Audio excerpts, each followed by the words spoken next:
So, Jenny, have you ever been to counseling before? No, this is my first time. What's that like for you coming in to see me? Well, I feel kind of nervous. I've thought about coming to counseling before, but never made the commitment until now. What makes you nervous about it? Well, I guess the idea of talking to somebody that I don't really know about everything and feeling like I'm not going to be understood. Yeah, for sure. And that's totally fair. I think that a lot of people are nervous about coming to counseling for that exact reason. Well, that's kind of reassuring, I guess.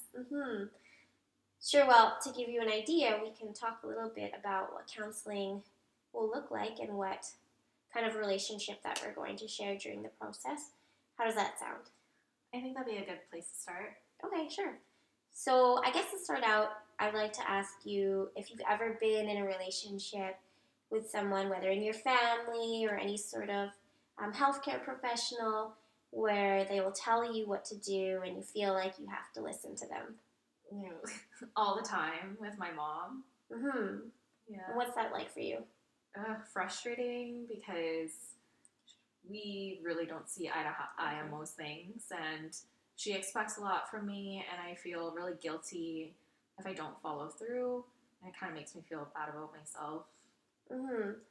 So it sounds like you often feel like you have to listen to her, or else there will sort of be consequences for not listening? Yeah, definitely. Can you think of any other relationship in your life where you feel like you have to listen to them? I guess maybe when I go to the doctor, they kind of expect you to listen to everything they have to say, even if you don't really understand what's going on. You don't really get a chance to ask questions. It's kind of like,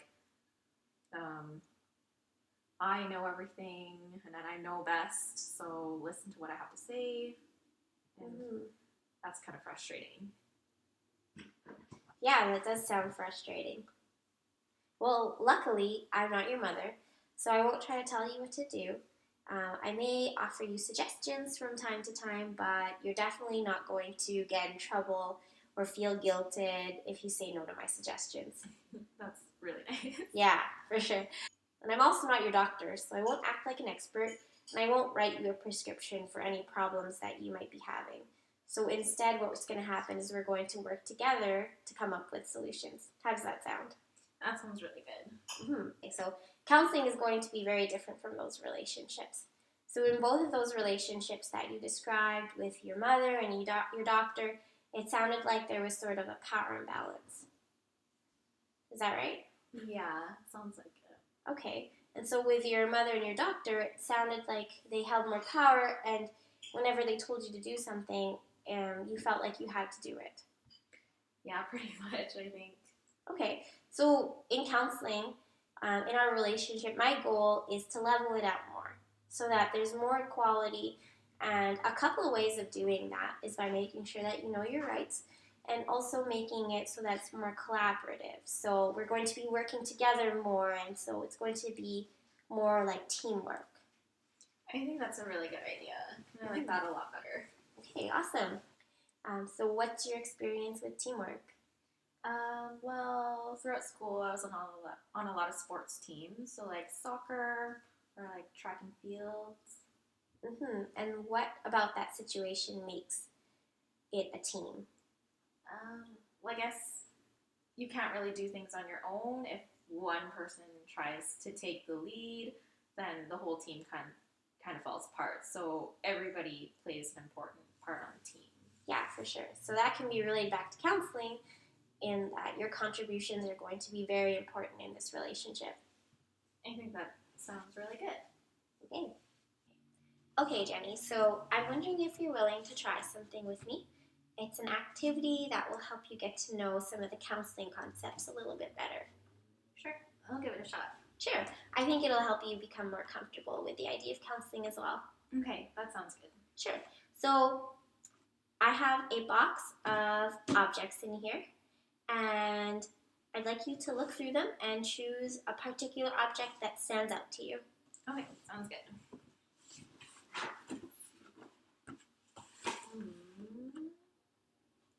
How about this one? Yes, the camera.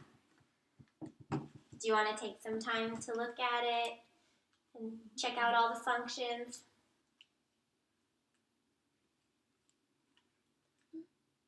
All right, so when you think about the functions of the camera, what do you think about? I guess the obvious thing would be taking pictures. Yeah, for sure. Counseling is kind of like revisiting pictures that you took with the camera. So in counseling, we might revisit some old memories. Some of them will be happy and some of them will be sad. Some of them will be easy to deal with and some of them might be painful. And that could be the uncomfortable part about counseling is remembering stuff from your past that are suddenly coming up and then you have to deal with all these emotions. Right. Mm-hmm. What else can you think about when you think of the functions of a camera? Well, all really fancy cameras have a zoom feature. Mm-hmm. And as you can see, this camera has a zoom feature as well. Counseling kind of relates to the zoom feature in that it can help you gain a different perspective. So when you use the zoom feature, you're usually zooming in on the details, right? And so together, as you tell your story, as we go through the process of counseling, we might focus in on the details that you may have missed, or we might go over some stuff that I may have missed. Mm-hmm. Yeah, that sounds like a really good idea. Yeah, for sure. And maybe when you get a better idea of the finer details, then the bigger picture of your situation will become clearer. Yeah. I can see how counseling could help with that. Yeah, nice. And is there another feature that you can think about with the camera? Oh, the flash. Oh, yeah, definitely. So what happens when you use the flash function? Well, if you're in the dark or something, flash will help you take better pictures. Mm-hmm. Yeah, definitely. So when you set the flash function, it gives off like a bright light, right? And so this can relate to counseling in that the process might illuminate or show you some areas of your life that you might have to work through, or some areas that are from your past that you may have had trouble dealing with. Mm-hmm. And just like the zoom feature, the flash can also help you make some of the finer details clear as well. Yeah, that all really makes a lot of sense. So you mentioned that you've never been to counseling before. Yeah, that's right.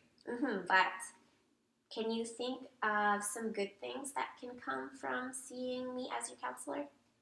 I think really getting me to talk about things.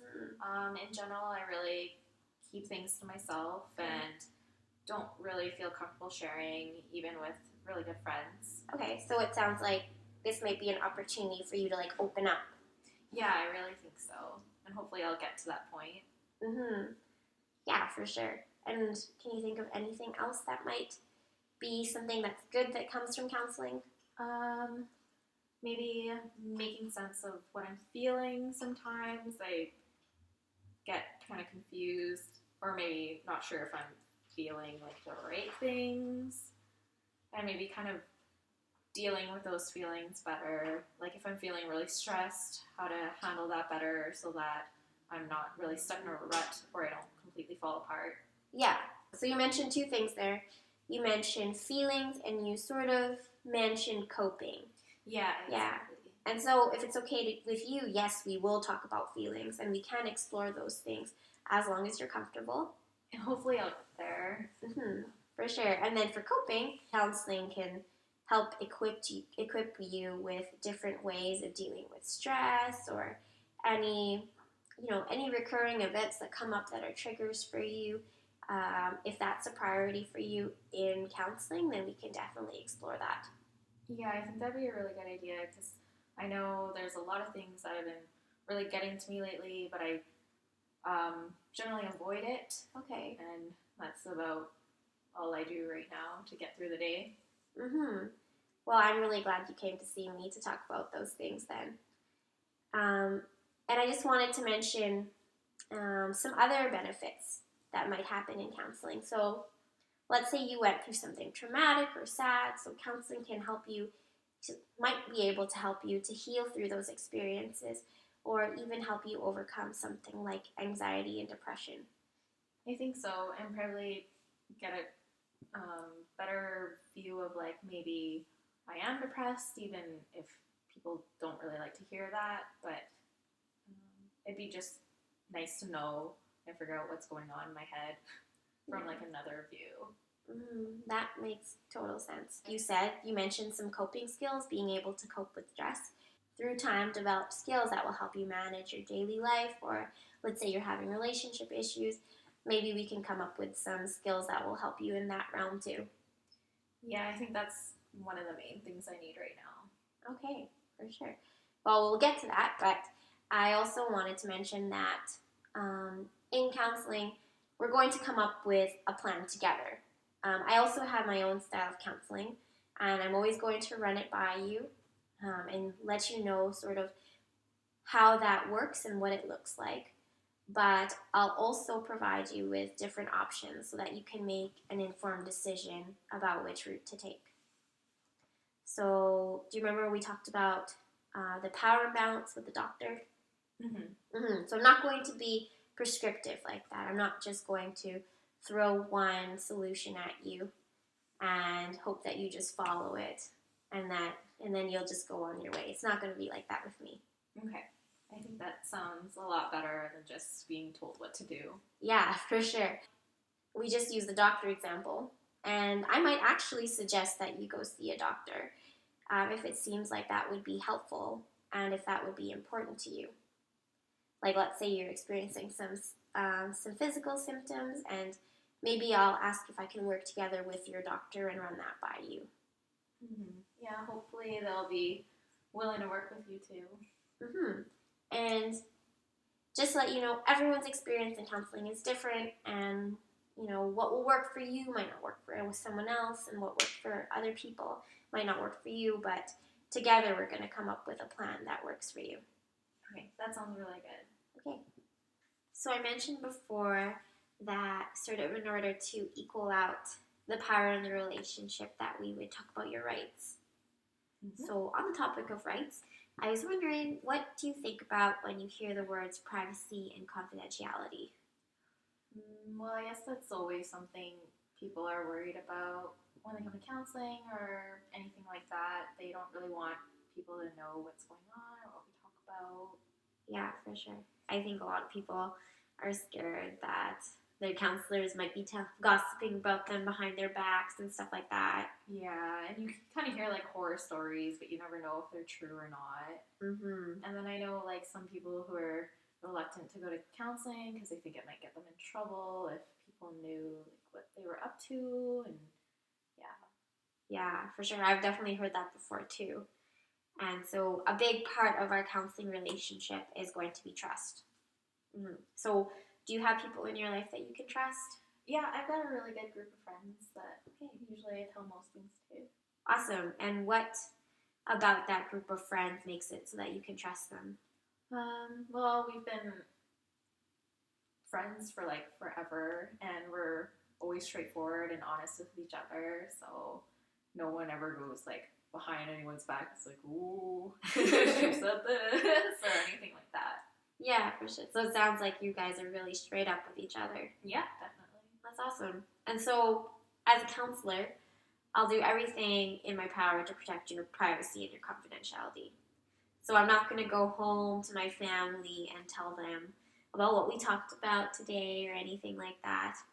And let's say we're both walking down the street and I see you in public. How'd that make you feel to see me in public?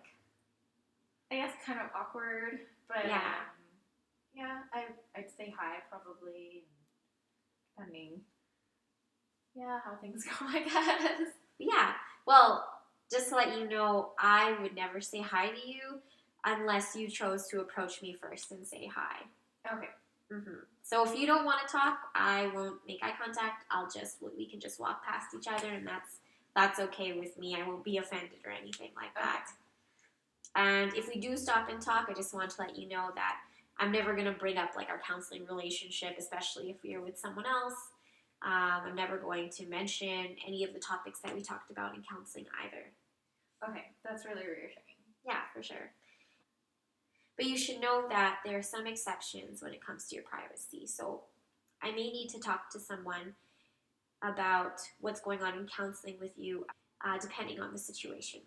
So, the first one that you need to know about is if I have a reason to believe that you're at serious risk of harming yourself, then I'm going to have to contact the appropriate people. How does that sound to you? I guess it makes sense, and I think it's fair. Mm-hmm. Yeah, because I'm all about protecting my clients, and again, with that trust in the relationship, I want to make sure that my clients are safe. Yeah, I think that I see where you're coming from. That makes a lot of sense. Okay,